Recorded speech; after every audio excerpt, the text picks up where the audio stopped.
क्या नाटो से अलग होने वाला है फ्रांस?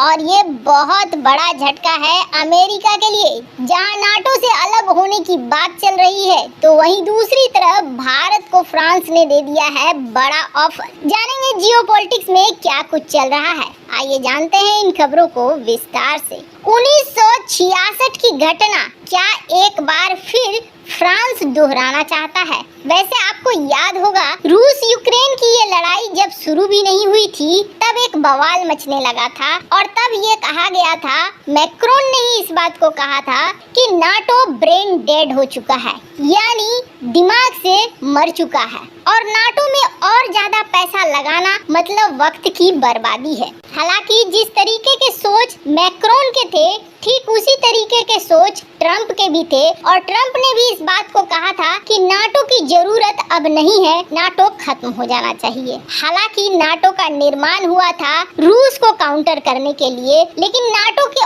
ऑपरेशंस अगर आप देखेंगे तो नाटो के ज्यादातर ऑपरेशंस अमेरिका के हितों के लिए हुए और अमेरिका अपने फायदे के लिए जहां चाहा वहां नाटो को लेकर गया, नाटो के सैनिकों को लेकर गया। और नाटो देशों को हथियार भी मुफ्त में नहीं मिले। किसी भी देश में अगर लड़ाई लड़ी, जैसे अफगानिस्तान में अमेरिका लड़ने के लिए उतरा, अपना 9/11 का बदला लेने के लिए उतरा, साथ में नाटो देशों को लेकर उतरा। यहाँ पर नाटो देश के सेना मिलकर लड़ रहे थे, लेकिन नाटो देशों को अपना हथियार देना पड़ रहा था और ये हथियार वो खरीद कहाँ से रहे थे? अमेरिका से खरीद रहे थे। मतलब इस युद्ध का सारा खर्चा इनडायरेक्ट तौर पर अमेरिका को ये नाटो देश दे रहे थे और अमेरिका के लिए ही युद्ध लड़ रहे थे। और ऐसे ही हालात इस वक्त रूस यूक्रेन में भी बना हुआ है। अमेरिका चाहता है कि रूस टूटे, रूस कभी भी उसके सुपर पावर को चुनौती न दे, जिसके लिए अमेरिका ने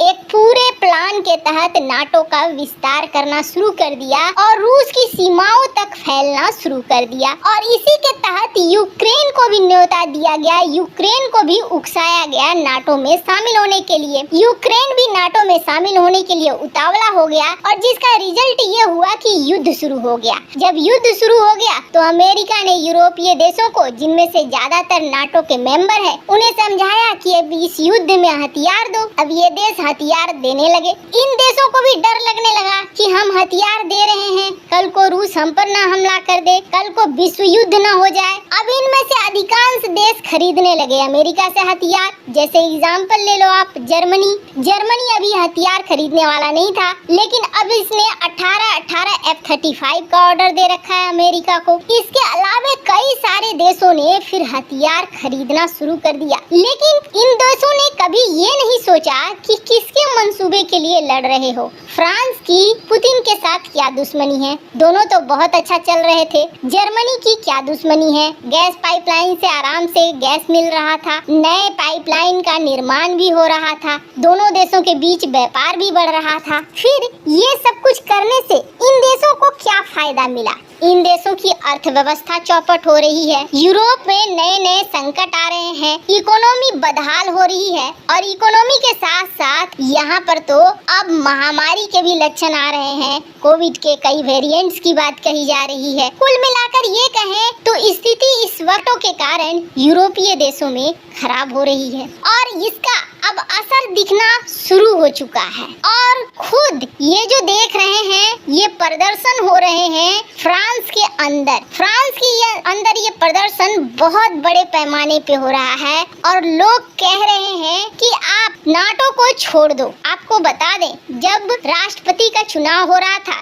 इस वक्त फ्रांस में दो ही चेहरे हैं जो मुख्य चेहरे हैं। एक तो मेरीन ले पेन है और दूसरी मैक्रोन है। मैक्रोन इस बार जीत गए और राष्ट्रपति पद पर आसीन हो गए, लेकिन मेरीन ले पेन ने कहा था कि अगर वो राष्ट्रपति बनती है तो वो नाटो से फ्रांस को बाहर निकाल लेंगी। और ये बहुत बड़ा कदम था, इसलिए बड़ा कदम था कि नाटो से ये देश बाहर आना चाहते हैं। अब इन्हें समझ में आने लगा है कि नाटो में जितने देर तक रहेंगे उतना इनके लिए समस्या होगा। कुछ यूरोपीय देशों को समझ में आ रहा है कि उनके देश में संकट किस वजह से हो रहा है। वहीं दूसरी तरफ सबसे बड़ी वजह ये हो रही है कि यहाँ गैस तेल की दिक्कत हो रही है, महंगाई बढ़ रही है और इन लोगों को एक बहुत ही आरामदायक जिंदगी जीने की आदत है। फ्रांस एक डेवलप्ड कंट्री है, लोग बिल्कुल भी महंगाई बर्दाश्त नहीं कर पा रहे हैं। ये महंगाई उनके ऊपर बड़े चोट की तरह पड़ रही है और जब आम जनता को चोट की तरफ पड़ रही है तो उन्हें ऐसा लग रहा है कि नाटो में रहना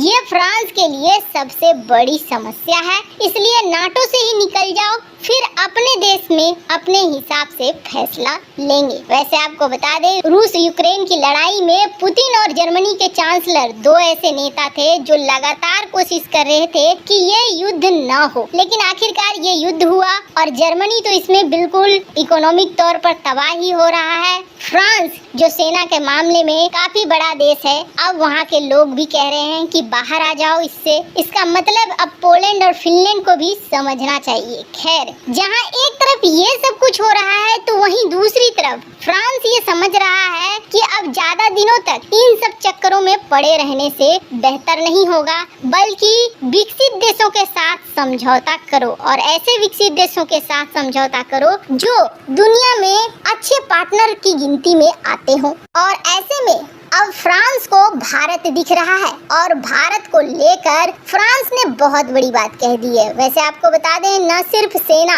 बल्कि फ्रांस टेक्नोलॉजी के मामले में भी दुनिया के बड़े और सर्वश्रेष्ठ देशों में आता है। ऐसे में टेक्नोलॉजी का लोहा मनवा चुका फ्रांस अगर भारत के साथ दोस्ती करके आगे बढ़ना चाहता है तो ये भारत के लिए बहुत बड़ी बात है। और जहाँ तक होता है ना कि डिफेंस के क्षेत्र में समझौता, तो डिफेंस क्षेत्र में समझौता होने में किसी भी दो देश के बीच 10 साल, 20 साल, 30 साल के रिश्ते होते हैं और ये विश्वास का रिश्ता होता है। कोई भी अपनी टेक्नोलॉजी बड़े आसानी से नहीं देता है। हम लोगों ने देखा है किस तरीके से टेक्नोलॉजी के मामले में दुनिया के बड़े बड़े देश इंटरफेयर करते हैं, छोटे देशों को हासिल नहीं होने देना चाहते हैं और कहीं न कहीं ऑकूस की डील इसका बड़ा प्रमाण है। कैसे ऑस्ट्रेलिया, यूके और यूएस ने एक समझौता कर लिया क्योंकि प्राइम टेक्नोलॉजी देने की बात थी, तो यहाँ प्राइम टेक्नोलॉजी इन 3 देशों के बीच में ही रह गई और जहाँ भारत प्राइम टेक्नोलॉजी की बात करता है तो वहाँ दूसरी तीसरी बातें निकलनी शुरू हो जाती है। अब फ्रांस ने ये ऑफर दे दिया है